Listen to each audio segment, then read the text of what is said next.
ভাৰতৰ প্ৰধানমন্ত্ৰী নৰেন্দ্ৰ মোদীয়ে অলপতে ভূটান ভ্ৰমণত ভাৰত ভূটান চৰকাৰৰ যৌথ উদ্যোগত এক বৃহৎ নদী বান্ধ প্ৰকল্প উদ্বোধন কৰা কাৰ্যৰ প্ৰতিবাদ জনাই আজি CPI MLA গুৱাহাটীৰ দীঘলীপুখুৰী পাৰত অৱস্থান ধৰ্ণা কাৰ্যসূচী ৰূপায়ণ কৰে।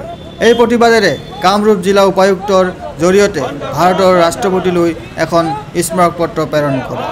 এই ধৰ্ণা কাৰ্যসূচীত নানা স্লোগানেৰে উত্তাল কৰি তোলে।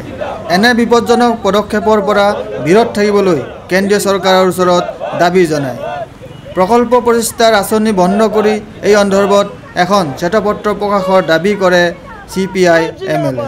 আৰু এই বিষয়ত সন্মানীয় ৰাষ্ট্ৰপতি মহোদয়ৰ তাৎক্ষণিক হস্তক্ষেপ বিচাৰি CPI MLৰ পলিট ব্যুৰোৰ সদস্য ৰুবুল শৰ্মাই কয়, বৃহৎ বান্ধৰ যিটো প্ৰকল্পৰ আধাৰশিলা স্থাপন কৰি আহিলে মোদীয়ে বিশেষকৈ ভূটানত। এই ভূটানৰ বান্ধটো 600 মেগাৱাট আৰু ইয়াৰ কোনো পাৰিপাৰ্শ্বিকতাৰ কোনো অধ্যয়ন নাই আৰু কোনো ইয়াত মানে আমাৰ অসমৰ ৰাইজ কোনো গণতান্ত্ৰিক সংগঠন কাৰো একো কথা পতা নাই।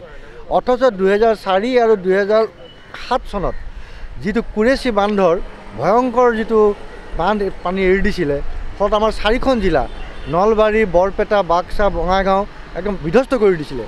তাত হাজাৰ হাজাৰ মানুহ তাত মানে অত্যাচাৰ হৈছিলে, মৃত্যুবৰণ কৰিবলগীয়া হৈছিলে, খেতি বাতি ভঙা হৈ গৈছে, বহুত মৃত্যুবৰণ কৰিছে।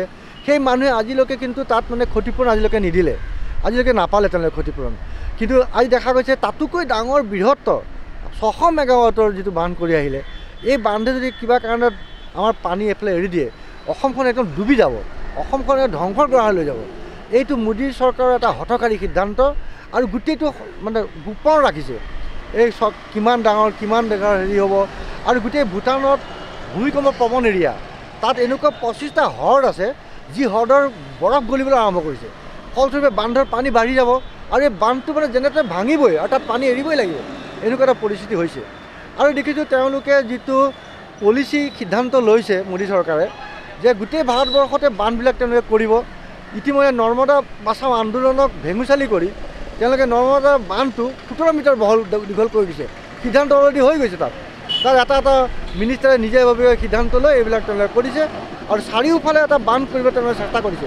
ঠিক তেনেকৈ আমাৰ অৰুণাচলৰ সোৱণশিৰি বৃহৎ জলবিদ্যুৎ যিটো বান্ধ, সেই বান্ধটো তেওঁলোকে অতি কৌশলেৰে এতিয়া বিভিন্ন চৰ চক্ৰান্তক লৈ পেলাই তেওঁলোকে বান্ধটো ওখ কৰিবৰ কাৰণে তেওঁলোকে চেষ্টা কৰিছে আৰু বান্ধটো তেওঁলোকে বান্ধিব। গতিকে অসমক চাৰিওফালৰ পৰা, ইফালে সোৱণশিৰি বান্ধ, ইফালৰ পৰা অন্য বান্ধ, অৰুণাচলত 325টা বান্ধ কৰাৰ কথা, ইফালে ভূটানত, চাৰিওফালৰ পৰা অসমখনক মানে ধ্বংসৰ গৰাহলৈ লৈ যাব বিচাৰিছে। আমি এই পলিচিটো, এই আঁচনি আমি পূৰা বিৰোধিতা কৰিছোঁ আৰু এখন হোৱাইট পেপাৰ উলিয়াবলৈ আমি দাবী কৰিছোঁ যে আপোনালোকে এখন ইয়াৰ সংক্ৰান্ত হোৱাইট পেপাৰ উলিয়াওক আৰু সমস্ত বিশেষজ্ঞৰ সৈতে আপোনালোকে আলাপ আলোচনা কৰক।